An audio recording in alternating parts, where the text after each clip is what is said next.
For this review, coverkillernation will be performing the entire review without words.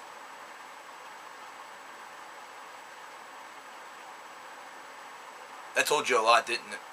I'm here to actually review a new album that will be coming out very soon that I have on pre-order. Do you? Probably should. It's Take Care X3. Yes, Take Care, Take Care, Take Care by the band Explosions in the Sky. And this is a post-rock group that has really grown on me throughout the duration of their career. And let me tell you, ever since that I discovered them, they have constantly kind of blown me away. I was always a very big fan of their work, and that has been that way ever since How Strange Innocence was released, because whenever that album came out, I just really was blown away. I was very new to the whole post-rock movement and everything like that, so it was a breath of fresh air for me and something that I really enjoyed. Now, while I'm going to say that Take Care, Take Care, Take Care is not going to become my most favorite post-rock album of all time, that's something that will still remain to be Yindi Halder's Enjoy Eternal Bliss.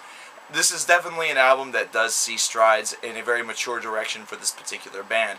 Now, the one thing that I will say about this is that there is a lot of repetition in the mix here, and that's something that post-rock is semi-known for. They really try to build an atmosphere, not to mention kind of get the layers going on and on and on, and really build your anticipation for an exciting crescendo that will really make the whole entire experience of listening to one of these lengthy instrumental tracks really worth the wait. And it's something that does not happen nearly as much on this particular record, Take Care, Take Care, Take Care. And the reason for that is because this is a band that's moving in a little bit more of a mature direction, as I had cited. And really, you cannot necessarily use the formula that you've used now for 5 records each and every time with each and every song, because, quite frankly, it becomes relatively predictable and ultimately will bring down the score of a collective album because, well, you've heard it all before. And it's a problem that I've seen with some records in the past that I've definitely noted for you guys. And whenever you've heard it all before, that's just not a good thing. With Take Care, Take Care, Take Care, I gotta say that this particular record shines forth in its individuality. Now, with most cases, I usually say the word diversity, because diversity is what best describes albums that are able to incorporate various undulations to a similar style to give the whole entire album a very fresh feel.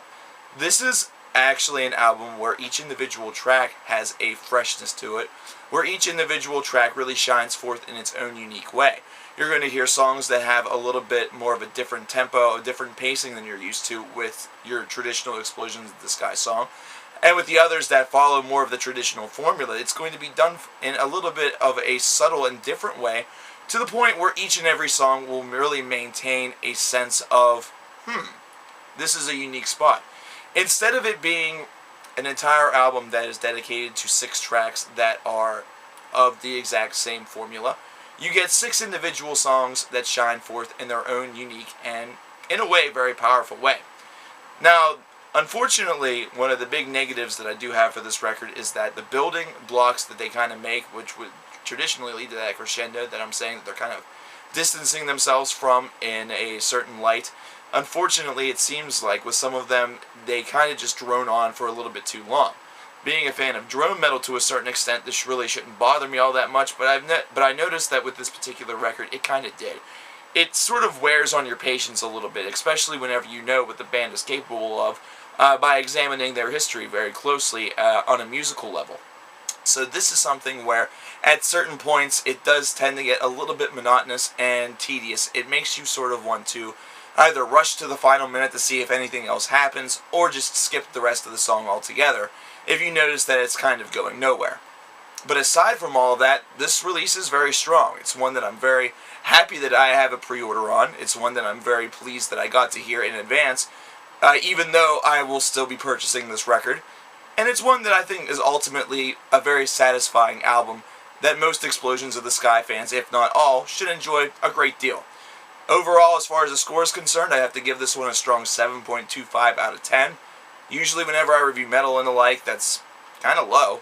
But, like I said, post-rock, different genre, different beast, different way of kind of looking at things. Very strong record, definitely one that I really recommend for you guys, because for me, post-rock, and especially bands like Explosions of the Sky and Yindi Halder, have always been kind of like the soundtrack to human life.